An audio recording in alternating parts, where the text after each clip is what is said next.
बच्चों, अब हम लोग इसी के साथ भूगोल के चैप्टर की तरफ बढ़ते हैं, जो कि बिहार एनएमएस 2026 का तैयारी चल रहा है। तो पहला चैप्टर का नाम संसाधन है, जिसका क्वेश्चन आंसर कराने जा रहे हैं।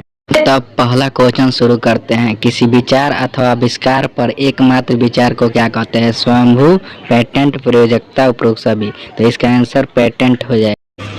अब दूसरे क्वेश्चन की तरफ बढ़ते हैं। प्रत्येक वस्तु जिसका उपयोग आवश्यकताओं को पूरा करने के लिए किया जाता है, उसे क्या कहते हैं?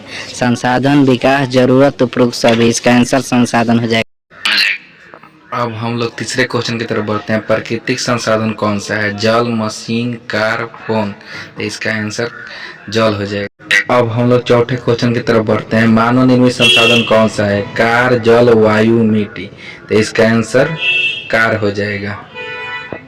वे संसाधन जिनकी मात्रा ज्ञात हो उन्हें क्या कहा जाता है? संभव्य, वास्तविक, एक और दो, दोनों, कोई नहीं। तो इसका आंसर वास्तविक हो जाएगा।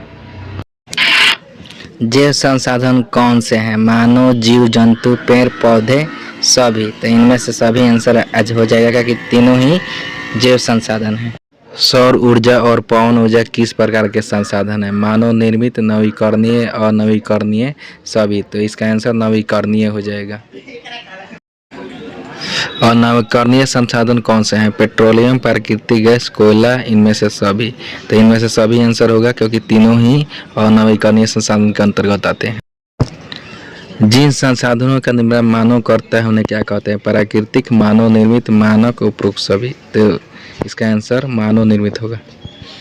निर्जीव वस्तुएं क्या कहलाती है? संभव्य संसाधन, वास्तविक संसाधन, नवीकरणीय संसाधन, अजैव संसाधन। तो इसका आंसर अजैव संसाधन हो जाएगा।